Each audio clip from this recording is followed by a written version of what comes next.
Hello and welcome to the Afia Salam show.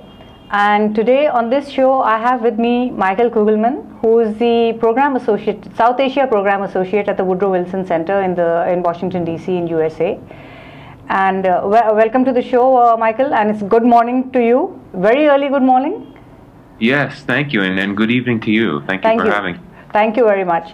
And Michael, I think why we have asked you here so early in the morning is because of this report that your Woodrow Wilson Center has released about the aid that has been given to Pakistan, and there's this rethink. There's a clamor for rethink about relationships with Pakistan in the American Congress and Senate, especially because of the way things are going and the war of terror and the situation deteriorating in Afghanistan.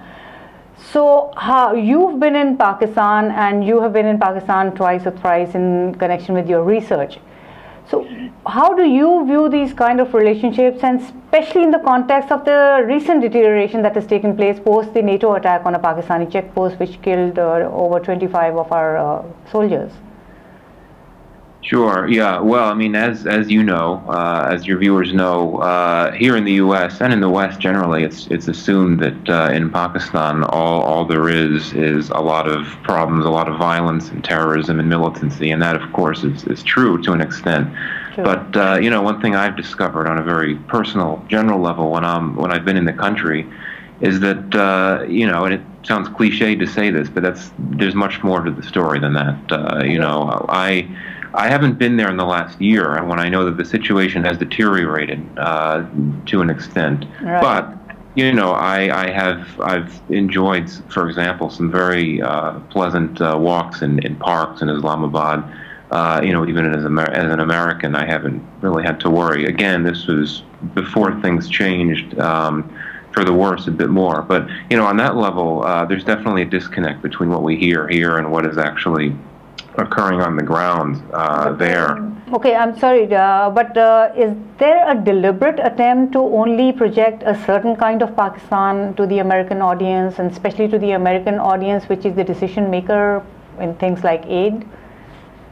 Well, I mean, part of this phenomenon can be attributed to media politics here, that, stories about the security situation and militancy, those things sell. Yeah, unfortunately. Of course, it's no different in other countries' media as well. But, that's what most Americans are, it's what media folks think Americans are most interested in hearing about, is all the problems and the security problems and the like.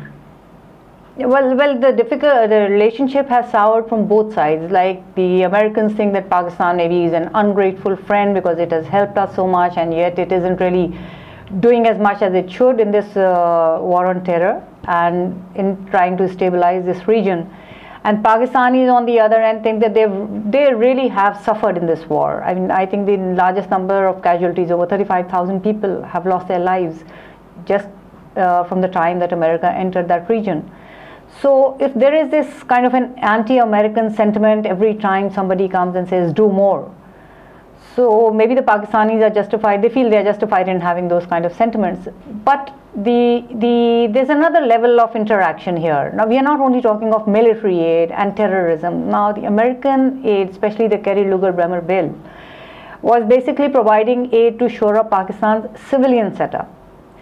And that is what your report is about, and you are also making recommendations, but you are also saying that Pakistan should not be, struck off the American foreign policy imperatives. So how do you see your report sort of projecting Pakistan, and do you think it will be able to influence the policymakers in the U.S.? Sure. Yeah. Well, I mean, it's a very hard sell. I'll admit that off the bat. That this report, which in essence promotes the continuation of civilian assistance to Pakistan, that in of itself will be a hard sell here, because, as you say, the climate has changed, the bilateral relationship has deteriorated, and folks in Washington, unfortunately, are increasingly impatient with Pakistan, and the idea of continuing to send $1.5 billion a year, it won't really be that much, but something approaching that amount, it's not politically expedient to make that argument these days here.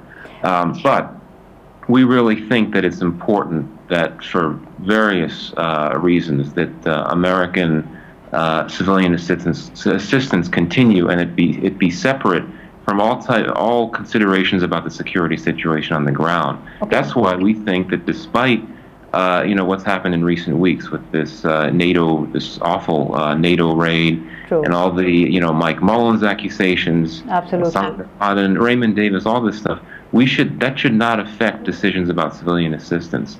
But why should sorry to cut you. No, please go ahead. Oh, okay, I was just going to say that Congress is repeatedly threatening to condition civilian assistance to Pakistan on security outcomes, which we think is really a very dumb idea, quite frankly. Why punish the Pakistani people for things that really have nothing to do with them? I mean, cracking down on militancy and the like. How should that relate? How should that affect? To set up schools and hospitals and. Absolutely. Right. Yeah. Exactly. And so one thing I found very interesting in the report, I just scanned through it, and there was this point that it's not been too long since that aid started coming in, and there have been many systemic problems in that delivery of that aid. There's been a lot of bureaucratic changes. There have been changes. I mean, the goalposts have been changed many times around in Pakistan as well as in the U.S. So it's a bit too early to judge whether that aid is going to make a difference or not. So are they listening? I mean, do you think that this argument is going to be accepted? Well, it's still a bit early to tell. I mean, we released this report just about a week ago, right, so the jury's still out. But as I was saying before, it will be a hard sell. The State Department, I mean, I know this from some briefings we've given over to the State Department. The State Department is a big supporter of this view that civilian assistance needs to continue. Okay. I mean, Hillary Clinton has repeatedly said in recent days, in recent weeks, as well as the U.S. ambassador in Islamabad, civilian assistance must continue regardless of the security-related problems.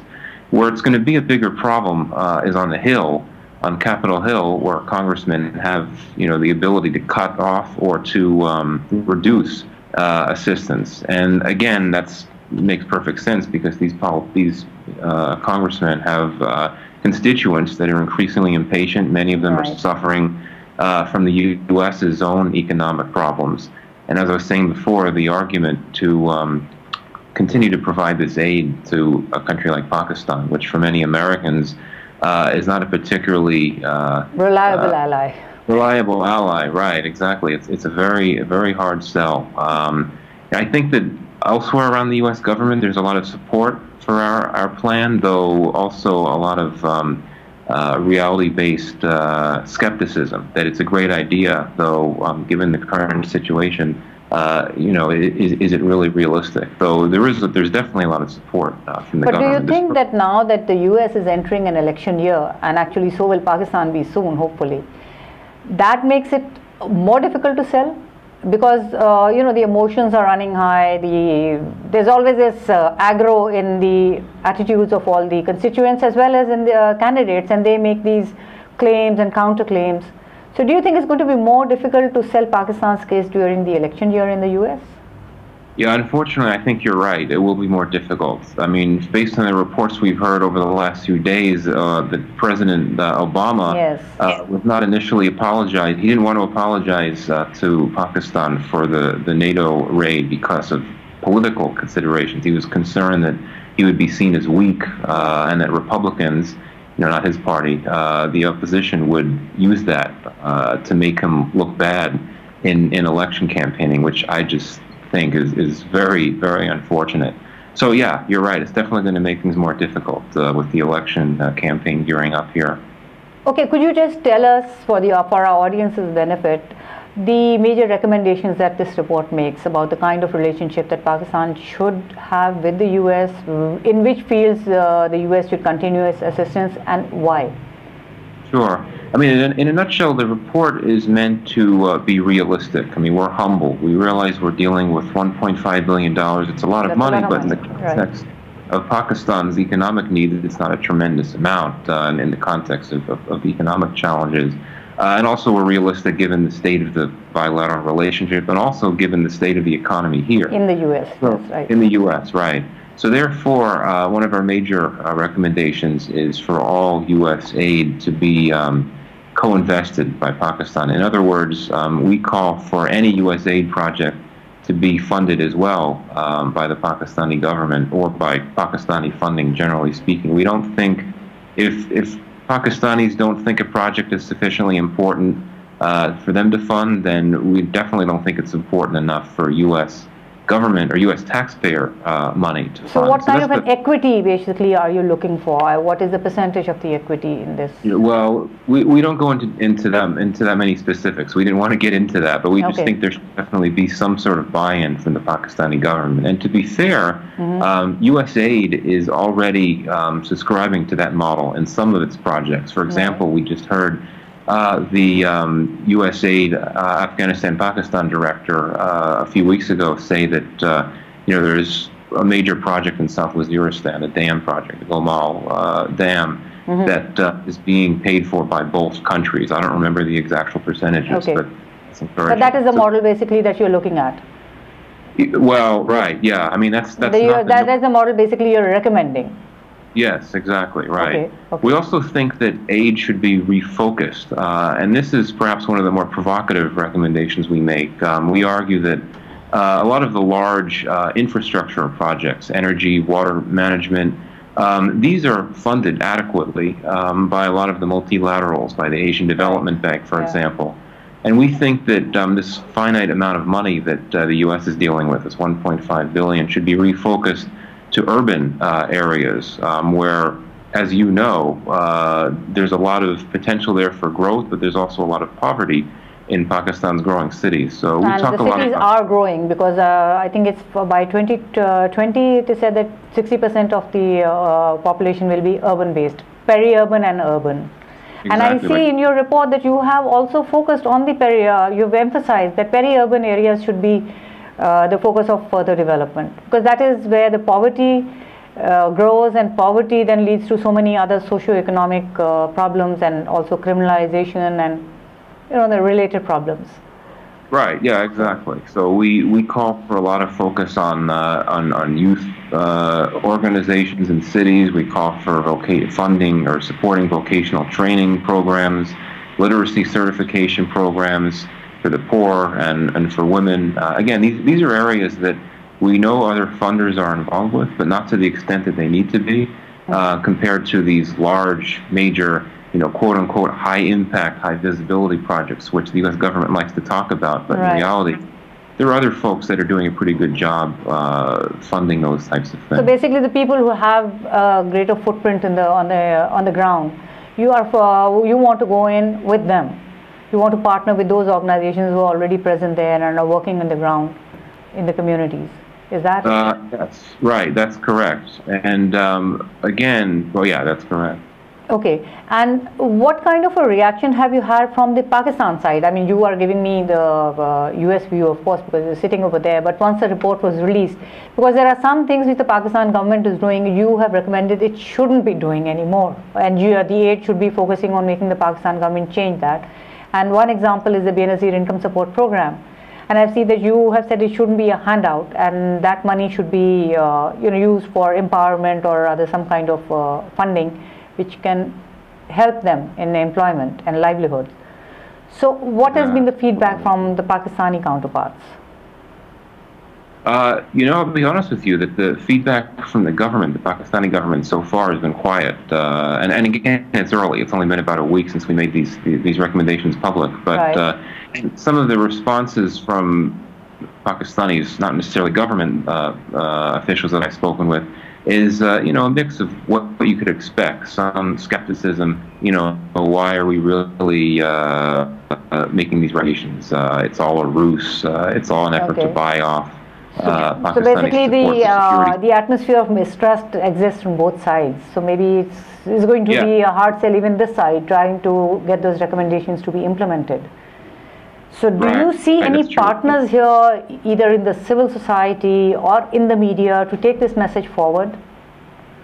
Oh yeah, well, absolutely. I mean, I was going to say, I don't want to make it seem like the response has been all negative. We have received a lot of encouraging words and feedback from a variety of civil folks in civil society, and also the business sector, the private sector, which we think is important, given that we make a big push for working more closely with the Pakistani private sector, and not necessarily the big corporations, but the small and medium enterprises, which is where so many people work and where there's so much potential for growth, for exports, for job generation, and the like. So yeah, we're